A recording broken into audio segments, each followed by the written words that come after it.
Yo, what's up guys? It's Yeti here. Welcome back to another video. So today we're going to be talking about something regarding gear in the War Within again. We will try to answer the question when to actually start entering Mythic Plus in the current season, because there are so many activities outside of Mythic Plus for gearing. And also, a lot of people actually prefer Delves as an endgame option compared to Mythic Plus. And I wanted to kind of see how much are they actually going to be missing out if they prefer to stay with that endgame. So I made a new Demon Hunter. I made a tank for myself, and I was playing for over a week on that character, and I actually did not even finish a single Mythic Plus yet. I did do some Mythic Zeros and I did do some normal raiding, but almost everything I did is going to be covered in this video, and it is outside of the raid. And I think it's really good news for everybody who wants to play this game in a more chilled environment and kind of going by their own pace. I have already made a video last week about how to, kickstart your fresh character and which are the first check marks that I would kind of cover when making a new character. And this video is kind of a continuation of that in a way, and we'll be talking about what to do once you hit max level and you're going into, like, let's say 570s 580s in the item level. All right, so we're back looking at the chart of the the War Within item levels, and we are going to be mostly focusing on the right side of the screen, right? So we got bountiful delves, we got delve vaults, we got dungeon drops, and we got dungeon vaults, okay? Just to explain to you what these terms mean. So dungeon drop is what you get after completing that specific dungeon at that specific level. Dungeon vault is what you will get if you have filled up the vault with those specific difficulties, right? If you've done 1 Mplus, I think it's 4 and then 8. And of course, for delves, it's the exact same thing, right? If you're doing an actual bountiful delve and you're using a key on it, and you're opening the final chest, and you did not waste too many deaths, that is the item level you will be getting. And of course, we got delve vault, which means if you have filled up your vault with those specific delves, that is what you will be getting on Tuesday or Wednesday, depending on what region you're from, in your weekly vault. So right off the start, I was really surprised by the overall difference of the rewards you're getting. So bountiful delves at the end are dropping 603 gear. This is already clear. If you've done delves before Mplus opened, you're well aware. And this is equivalent. This is the same level as doing a +5, Mplus dungeon. And at the end of the week, delves actually drop gear that is item level 616, which is actually same as a +7 weekly reward. So just to quickly set a standard of how hard, in my opinion, those difficulties are, I've done delves at level 8 and higher on a 575 Demon Hunter tank. Of course, because I'm a tank, I can do it a little bit lower, because I always have this joke that tanks scale with IQ. I mean, I still die a lot because I'm not the smartest. However, I think as a DPS player, you should be aiming for something like 590, and you'll be able to easily clear 9s. You can probably do a little bit lower. While for Mythic Plus, for doing +5s, I mean, you could do it with a lower item level, but to do a +7 with a pug, you would have to be quite literally stacked up. I think people doing +7s with pugs are looking for people with 4 set, probably item level 6, 15 and higher. So you're looking at somebody who is very well geared, who has probably done heroic raid multiple times and has done normal, or maybe even some guilds have done splits. So yeah, you're looking at a pretty massive curve there. So, just right off the start, before looking at any, specifics, I do think that Mythic Plus is, not giving the highest of the rewards, but this makes sense. Delves are something new. Delves are something that we are currently trying out, and delves are obviously also capping at that, 8, 9, 10, 11 mark. At item level 616 from Vault and 603 from Drops. So I think Delves are a really, really good entry-level system. And even for those who are looking to completely gear themselves out, you have access to heroic gear from Delves. So that's really, really good. All right, let's talk about Delves. So there are 4 Delves in the world of the War Within, in Kazalgar, that are bountiful. Bountiful means that they will be giving you loot at the end. in order to open up the box, you need something called a restored coffer key.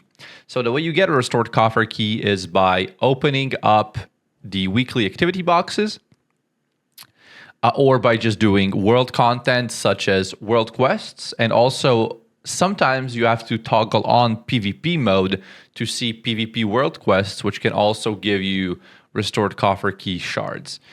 You can, merge those shards together. 100 shards equals 1 key. That just gets added to your inventory or your currency. There's no cap for restored coffer keys. So there's a lot of them you can get. You can also get a lot of coffer keys, obviously, by claiming the reputations. If you leveled up a character before, and you've done the main story and you maybe even climbed up the renown ranks, you will just have to talk to quartermasters, which will give you either full-on coffer keys or key shards, depending on how long you've progressed with that reputation. Obviously, the final way to get restored coffer keys, and probably the easiest one, the biggest one, is going to be the Radiant Echoes event. So whenever you finish your first Bountiful Delve, it is really important that you go turn in a quest. It's going to give you a quest starting the Radiant Echoes event, and for the first time, you'll have no idea what is going on. So Radiant Echo event is some sort of world event where, by the way, you should always do it with a raid. That's just a recommendation. You can decide how many Radiant Echoes you're using when you're starting this event. You can either do 1 Radiant Echo, 5, or 10 Radiant Echoes. I've done the 5 Radiant Echo event multiple times because it gives you a lot of Valor Stones as well, which are used for upgrading your gear. So when you are doing the 5 Radiant Echoes event, the way I did it is I just went into the LFG group finder. I found a group that is doing the Radiant Echo event, the World Soul event, and I just joined them. And sometimes that's probably the preferred way. They're actually waiting for everybody to be on the spot. They do a pull timer, and then they all put in 5 Radiant Echoes. You should be aiming for, I think, roughly like 500 points, 600 points if you're doing a 5 times Radiant Echo. And it's going to give you between roughly 200, like a little bit more, a little bit less, coffer key shards. So that actually means you will get 2 coffer keys from one event. So you can run 2 more Bountiful Delves either that way or the next day. And of course, another thing that is happening inside the delves that some people are not aware of is you are getting some sort of map that can drop inside the delve, and it will make it so the next time you do a +8 delve, you are going to be getting a 610 item level gear, which is in heroic track. I've gotten 1 so far. I think I've done roughly 20 delves on my characters, but it's really all up to luck. One of my friends has gotten 2 maps in day 1. So that means he got 2 610 items on the first day of the season, which is really sick. However, if you're going to be consistently doing delves, you will loot these eventually, and they're very, very awesome to get. You can just pop the buff, and the next delve you're doing, either that day or the next day or whenever, is going to be giving you a heroic track gear, which can be on any slot. It's really sick. There are also some trinkets from delves that can be enhanced to heroic track via this item. You have no choice which item you're getting, obviously, but some of them are really strong for some classes. I also want to talk a little bit about how to make delves easier, because as I said, I've done roughly 20 delves. I've gotten some experience. I've done it as a tank and as a DPS, and I did actually learn a lot. First of all, any delve that is underwater, actually scrap that. You should just go get this right now, even if you're not planning on doing any underwater delves. It's something called Nog and Fogger Elixir. And it's an item. Whenever you consume it, you get one of the 3 different buffs. You can become smaller, you can get slow fall, and you can get underwater breathing, the cool skeleton mode. The skeleton mode also looks really cool, so some people pop it in buff, but it actually gives you underwater breathing, because as you know, undeads in World of Warcraft do not need to breathe underwater. So when you're in a delve, make sure to get that buff, use the elixir, make sure you get the proper buff, and if you will be underwater, you will not have the breathing buff. You can also get a Warlock alternatively if you forgot to buy those items, but just do yourself a favor, go to Tanaris and buy those items for yourself.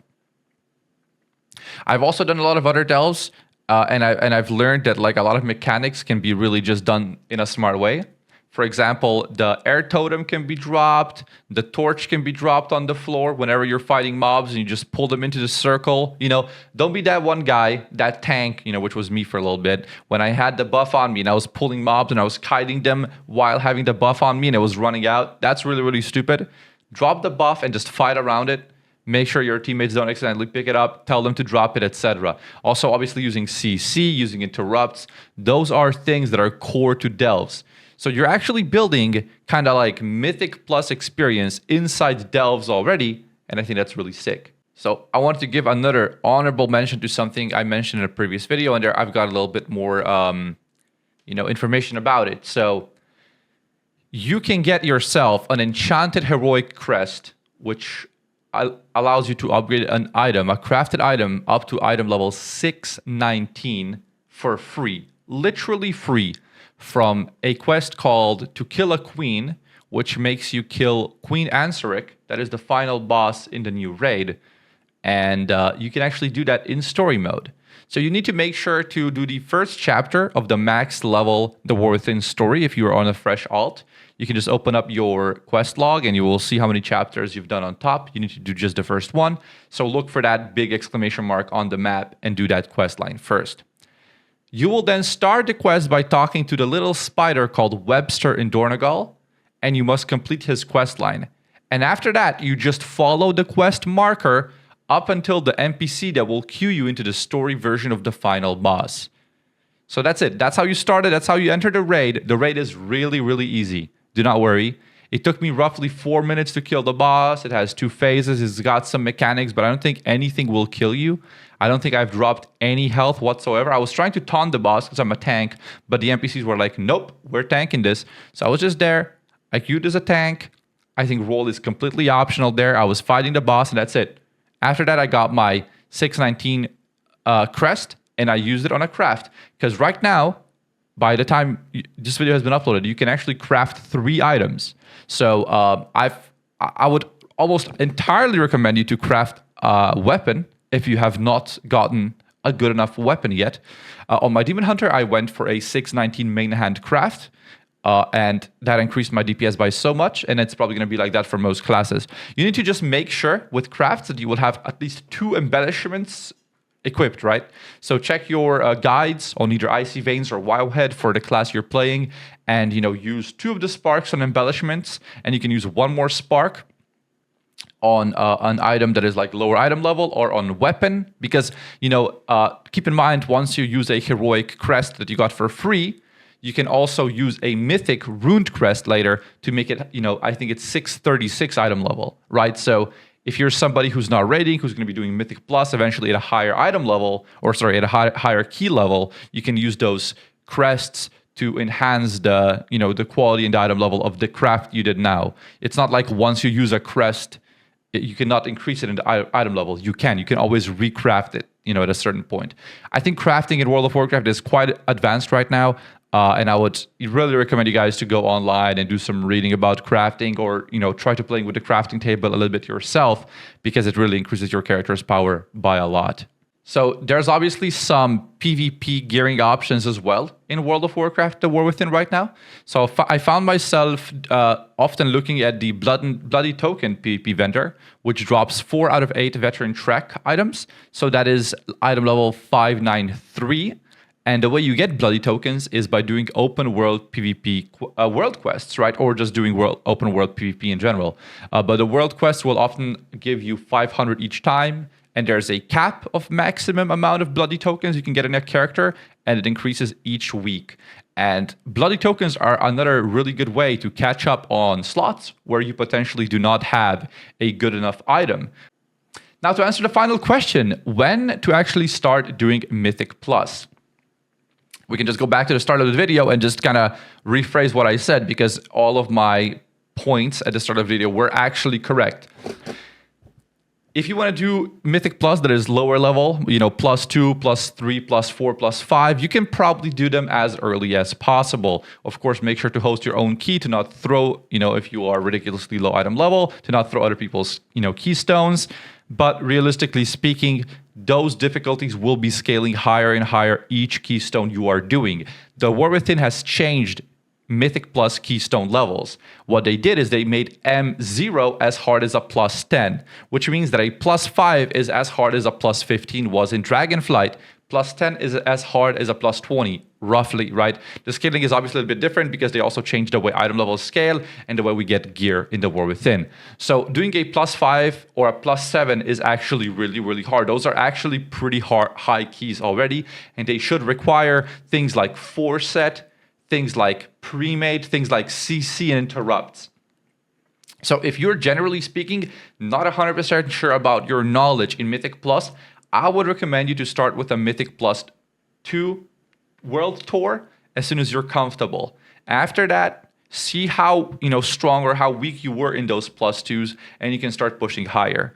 But if you're scared of timed content or you're waiting for your friends to catch up, I would just recommend you to do delves every day. Just do delve World Tour plus Force every single day. You will get wonderfully good gear. You have RNG chance at getting 6-10 heroic track items from maps, and you will also have a really good vault. Not the best vault, but realistically speaking, not a lot of people are able to do 10+10s to fill up their vault with mythic track gear. And if you're also not raiding, then it's even harder. So there we go, guys. I think that the War Within has really made a wonderful, opportunity for non-tryhard players to go out there and try out, different ways of end game. I'm very excited myself to have this option, to not be tied to a 20-man roster, and to also not be tied to doing, 8 Mythic Plus keys on every single all-type play, because sometimes that's just not comfortable, right? Like, sometimes characters are just way too weak, or your friends are not willing to boost you because they're, tryharding raiding in the first couple of weeks. So they won't, help you boost your alt. They only want to do keys on your main, blah, blah, blah, things like that. So yeah, that being said, I hope you guys enjoyed this video. I hope you learned something new. If you have any more questions or any more video ideas, please leave them in the comments below. You can also join my Discord, where I have my UI posted. We're also actively answering questions regarding add-ons and things like that. And also, I do stream on Twitch sometimes, so check me out on twitch.tv/Yeti, and I'll see you guys around. Peace out.